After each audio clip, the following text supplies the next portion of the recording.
and Azekah in Ephes Dammim.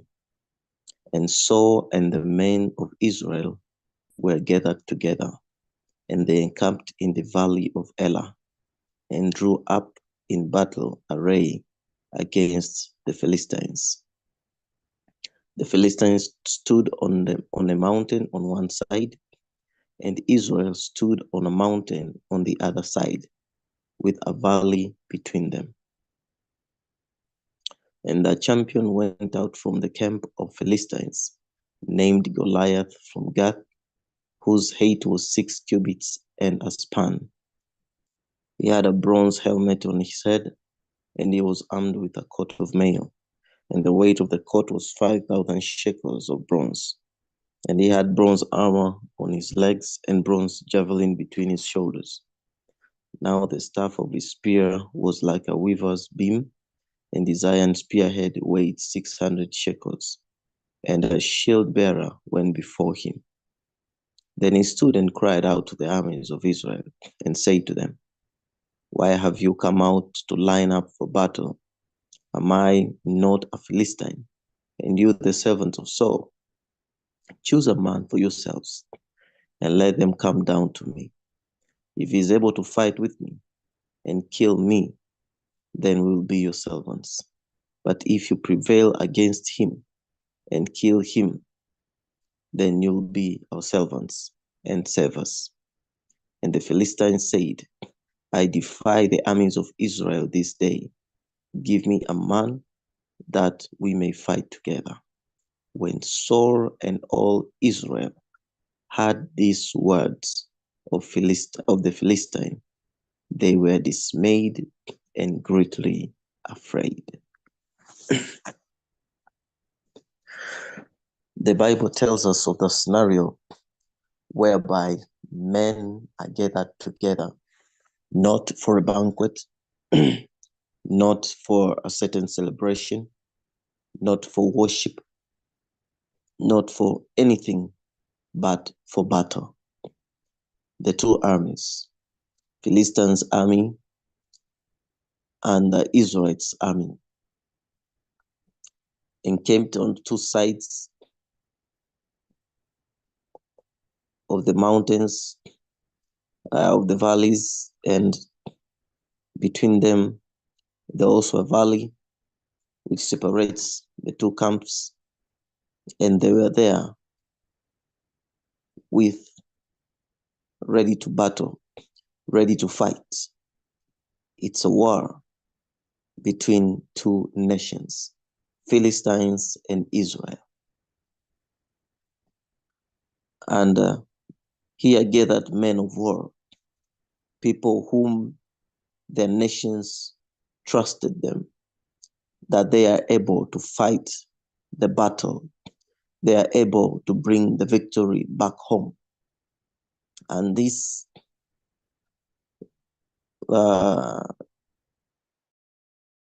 Philistines was a man of war. Their commander of this army, Goliath, a man from Gath, and his characteristics have been mentioned there, how he looked like, the way he took himself up as a soldier of the army of Philistines.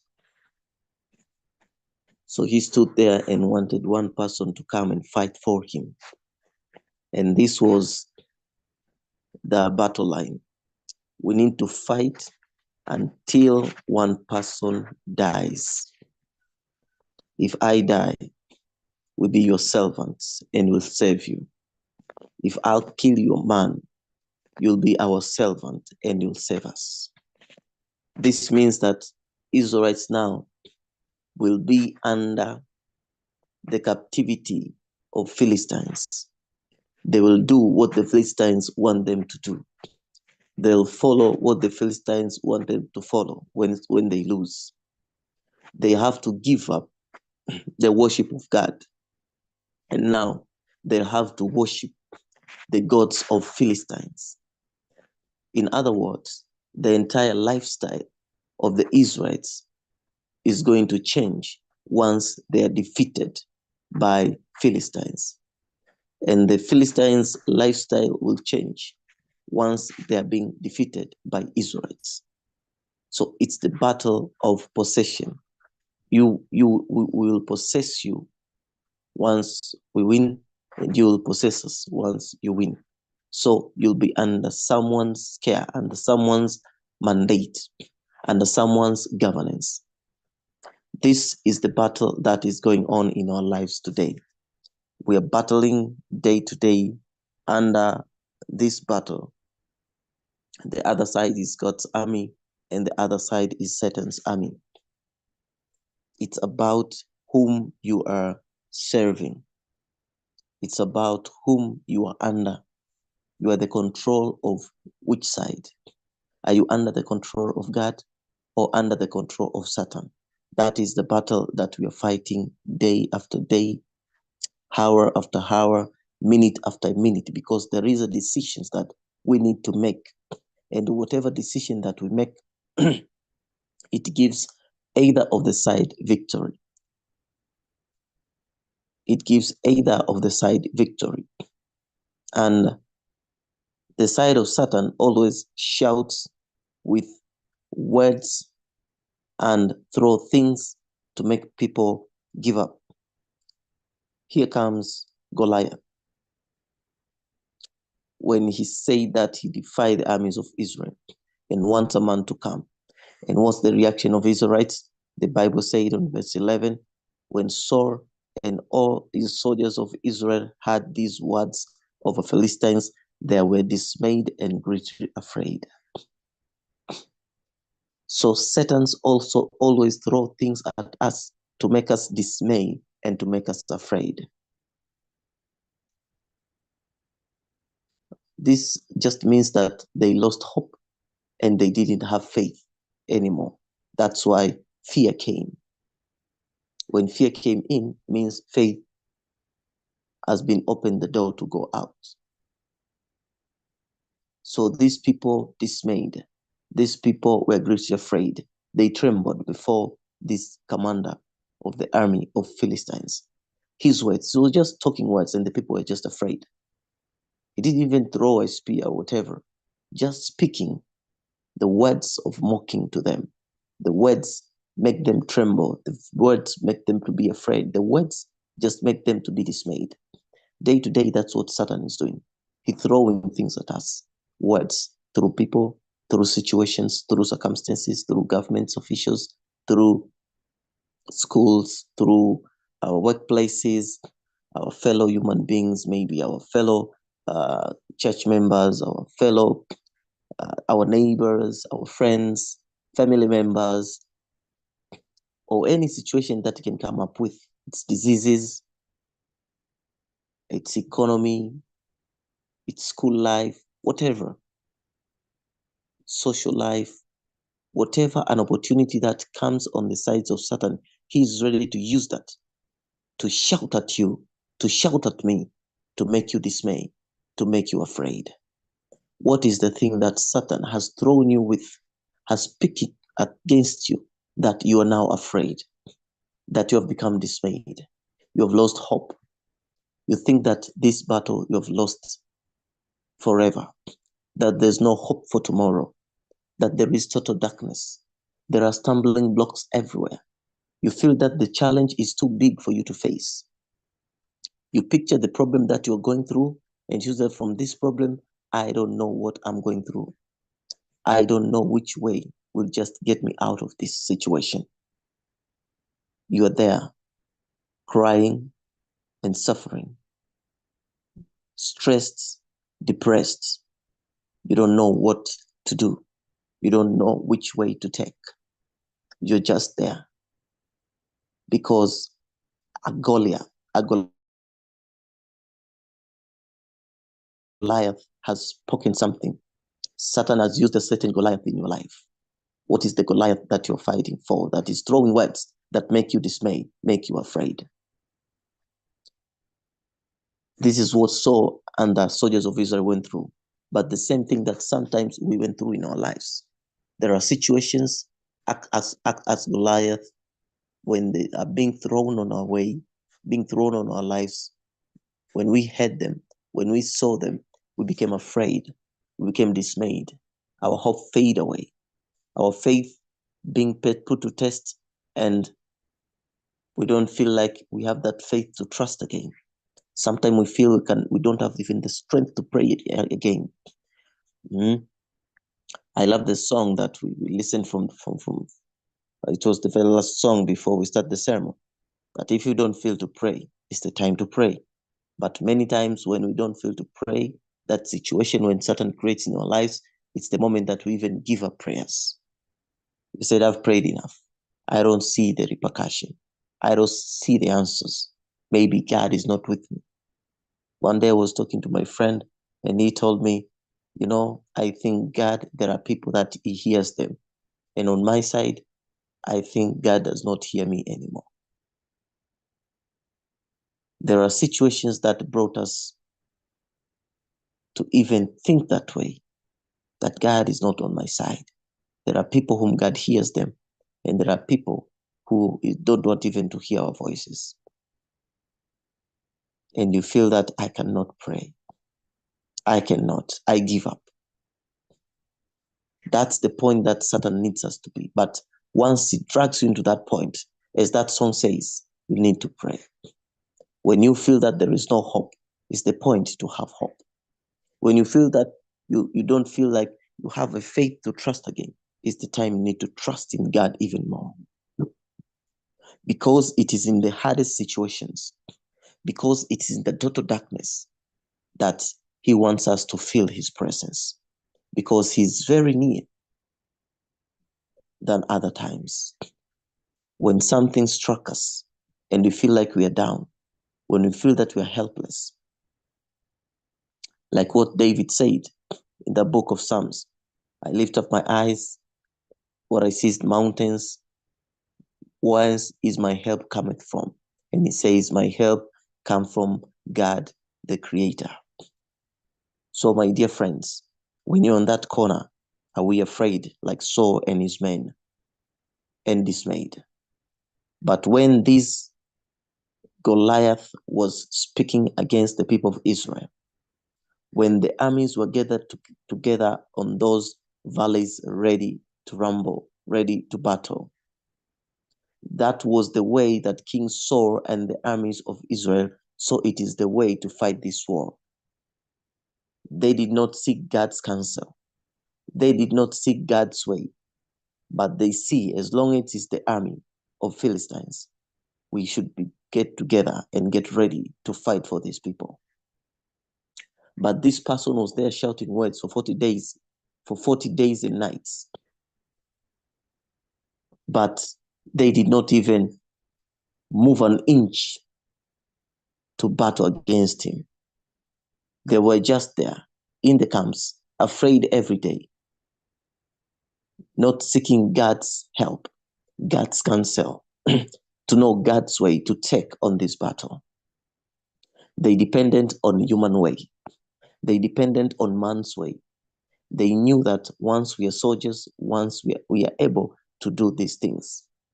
But God's way on this battle was different. God's plan on this battle was a different plan. They didn't see it coming because they didn't ask counsel from God.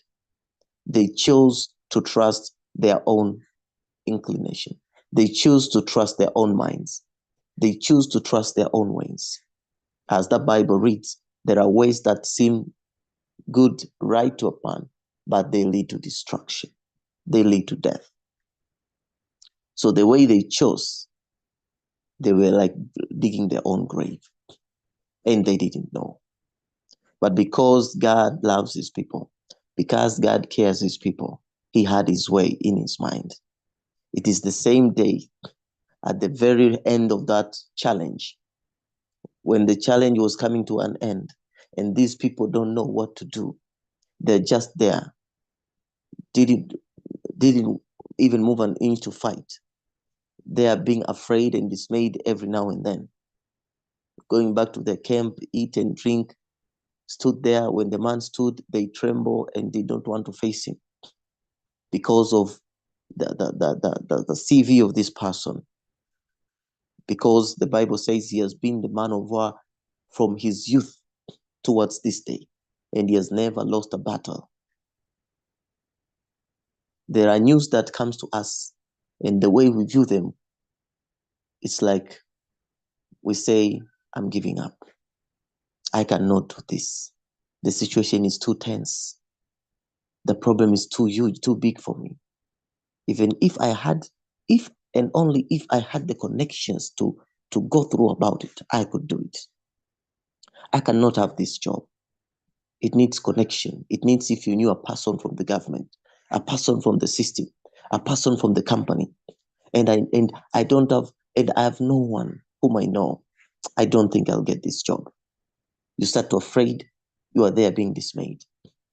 I don't think I can be promoted. I don't think my health will just come around. I've seen people with the disease, they've been this, this, and this. So I think I'm doomed. I'm done. I don't think I can pass these exams. The subjects are too tight. I cannot understand anything. I feel I'm losing it. And people are saying these are very tough. They come with very tough questions, and I don't know. I don't know if I can make it.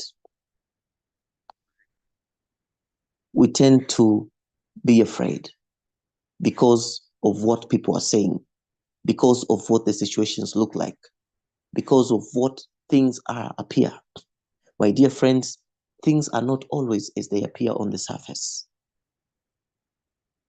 They may seem they are difficult and cannot be controlled, cannot be handled, and we are done, and we start to be afraid and start to be dismayed because of the situation that may appear, because of the news that we have heard. But it's all over until God says it's over. God has his plan.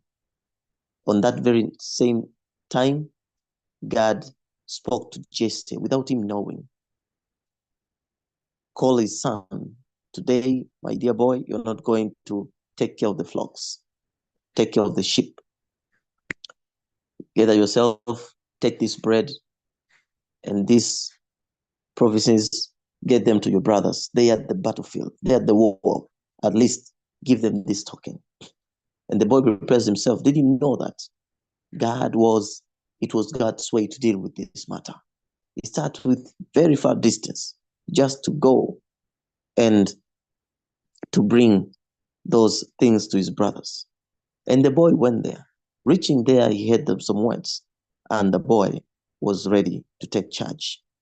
And now, when we read from the same book of the Bible, chapter 17 and verse 32, I start from verse 31. Now, when the words which David spoke were heard, they reported them to Saul, and he sent for him. Then David said to Saul, let no man's heart fail because of him. Your servant will go and fight with this Philistine. Let no man's heart fail.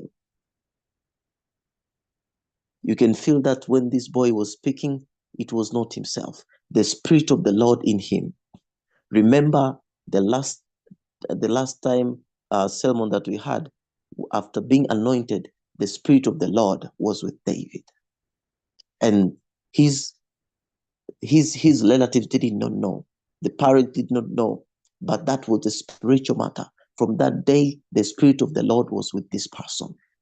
So it's the person who is speaking, the person who is having the Spirit of God. Let no heart fail because of this person. Your servant will go and fight.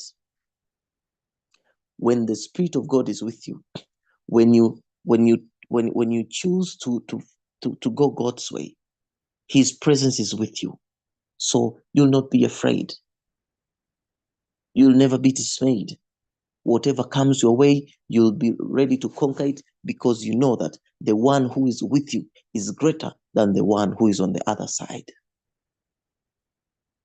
Remember, it was only 1/3 of the angels that were thrown out from heaven. 2/3 are still there. So you still have the great army on your side against the army that has been thrown away. Satan's army is very small compared to the Lord's army.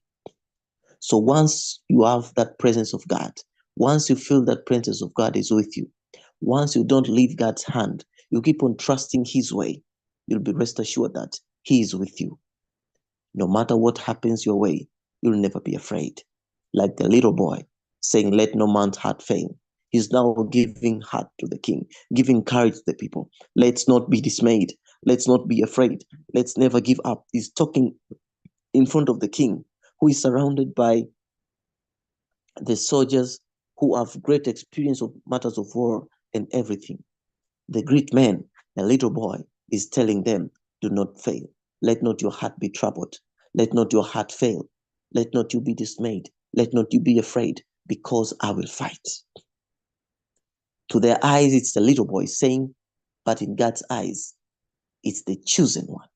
With his presence in him, he knew he'll use him to fight this battle. In people's eyes, you may seem that you're the person who is lost. A person who's he's just a mere human being. What can he do? But if you are a child of God, God sees you in another perspective. So it doesn't matter how people see you, how people view you. It does matter how God sees you. It doesn't matter what things do you depend upon. It matters who is in you. Whom are you serving? That's what matters. Money, fame, promotion, title, that does not matter.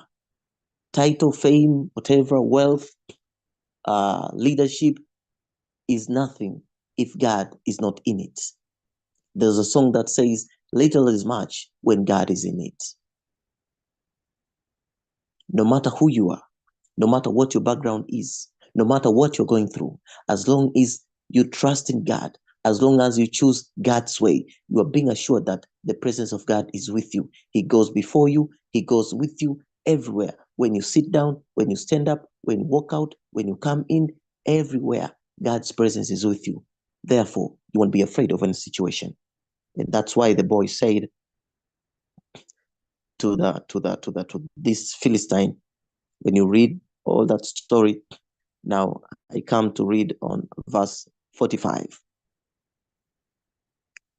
David said to the Philistine on the battlefield, you come to me with a sword, with a spear, and with a javelin, but I come to you in the name of the Lord of hosts, the God of the armies of Israel, whom you have defied.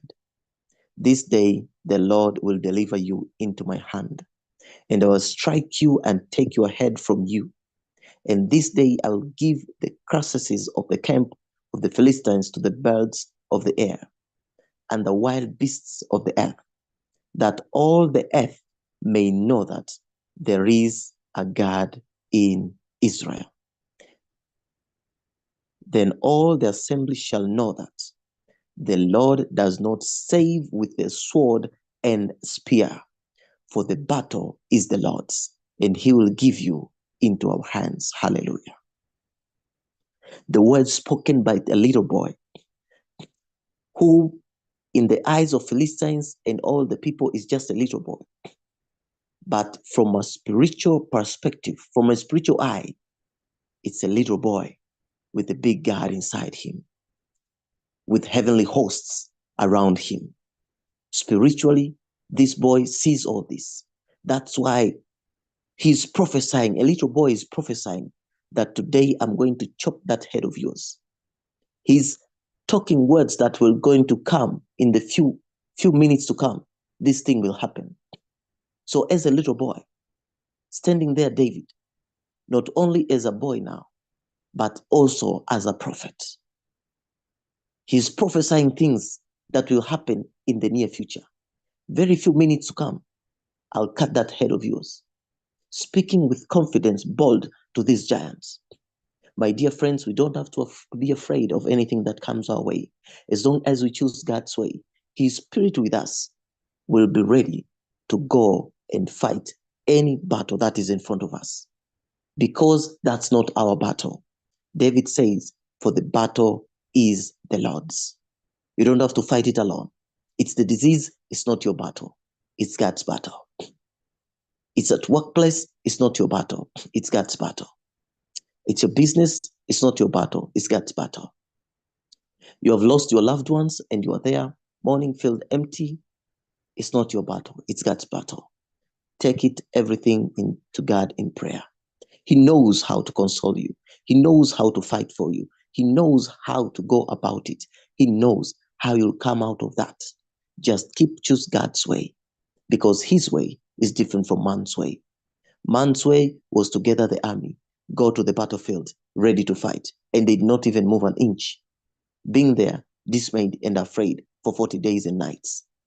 But God's way was through a little boy, a boy even anyone could not know, came into the picture, filled with the Holy Spirit, and deliver the Israelites. God's way was to deliver the Israel nation through a little boy with just a stone. Man's way was to deliver Israelites with a big army encamping there with a big budget. We are going to war. This is the budget of the war. We need this and this, supplies after supplies, being there. But that was not the case. And David saying, God does not deliver through a spear, through whatever. God delivers in a very different way, in a different way. God's way is different from man's way. Let's keep on trusting God. In his own time, in his own way, he will deliver you and me from the situation that we are going through, from the hardships that we are going through, from the pain that we are going through, from the anything that we're going through, any battle that you're fighting, any battle that I'm fighting. We all know that we are fighting battles every day. And we all know the situation that we are into every day. I know my battles, you know your battles. Everyone knows his own battles. And the moment that you feel even you have lost it, the encouraged way of today, choose God's way. In God's way, there is God's presence. There is God's army. There is God's spirit. And once you are on this side, you're afraid of nothing. You'll be bold, stand tall, firm in faith, because you're standing not on the sinking sand, but on Christ, the solid rock. Choose that Christ, the solid rock.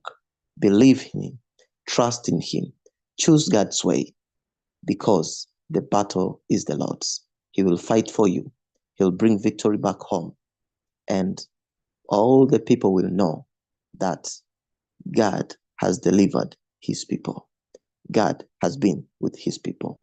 May God help us as we choose to trust him again, and we choose to surrender all things on him, because the battle is his, and his way to fight the battle he knows, and he will deliver.